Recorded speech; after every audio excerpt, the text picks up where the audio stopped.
qué es lo más triste? Que sabemos que en esta parte no está, porque muere ahí. Tiene que estar en la T que va para allá, y está abajo de la verediza.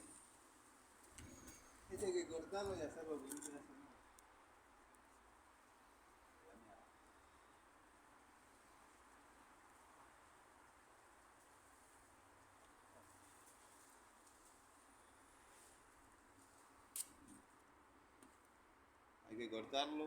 Hay que cortarlo, poner la T de acá, llevarla para allá, esquivando la palmera y nada, replantear otra vez.